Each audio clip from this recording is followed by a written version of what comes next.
When the Muslim world reacted in fury over the Danish cartoons of Mohammed, this was the face of moderation that European Muslim leaders wanted the world to see.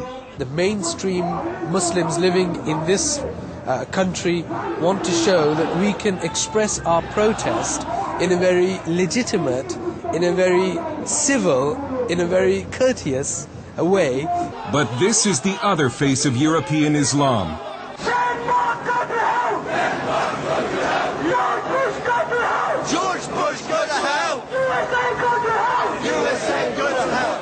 This is footage of the demonstration outside the Danish embassy in London, provided to CBN News by the NIFA Foundation, an anti-terrorism group. What you can't see in this video is that one of the demonstrators is dressed as a suicide bomber. Even moderate British Muslims were outraged that no one was arrested, even though British law forbids incitement to murder. But it follows a pattern of extraordinary and some would say dangerous tolerance of Muslim radicals.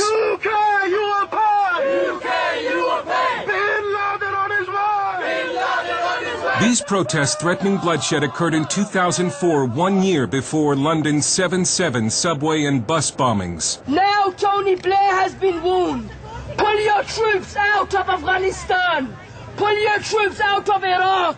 And if you do not pull your troops out, you will get bloodshed on the streets of London. Again, no one was arrested, and moderate Muslims tried to keep the media from publicizing what for them has become a public relations nightmare. Yeah, that's disgusting. I mean, it doesn't serve any purpose. These guys don't represent me. They probably don't represent most Muslims in this country, and they do a disservice not only to, living here in the UK, but they do a major disservice to Muslims. They may not represent the views of most British Muslims, but polls do suggest the Muslim middle is radicalizing.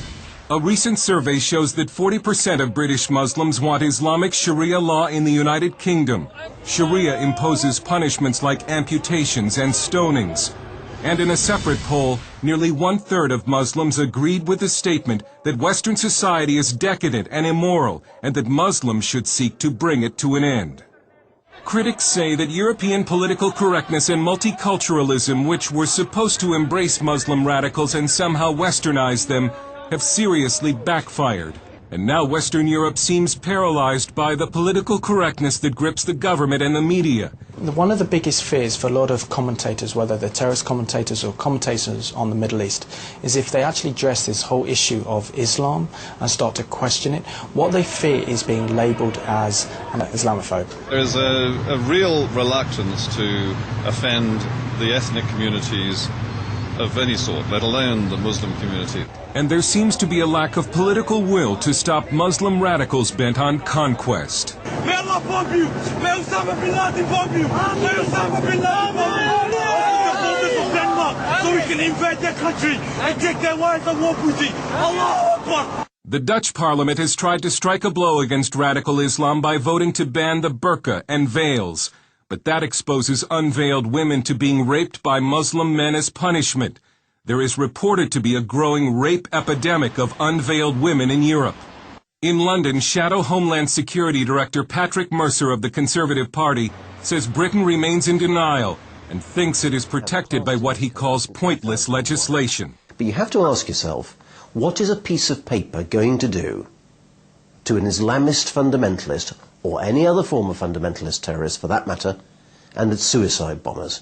Are you going to be able to hold this up in front of them and say, don't blow yourselves up, otherwise we'll get really cross?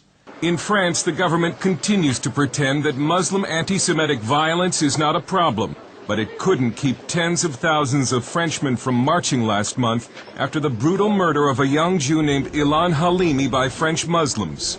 Halimi was held for ransom and then tortured to death by Muslim immigrants who phoned his family and recited to them verses from the Quran as their son screamed in agony.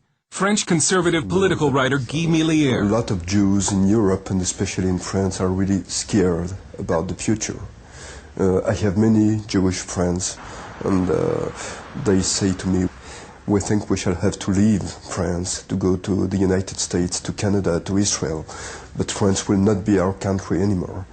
It's a similar story all over Europe.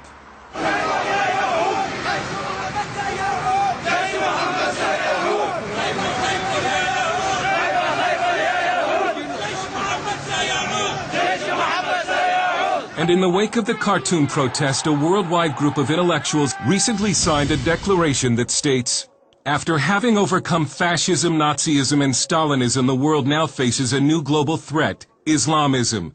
It is not a clash of civilizations nor an antagonism of West and East that we are witnessing, but a global struggle that confronts democrats and theocrats. And Europe's problem with radical Muslims is our problem too."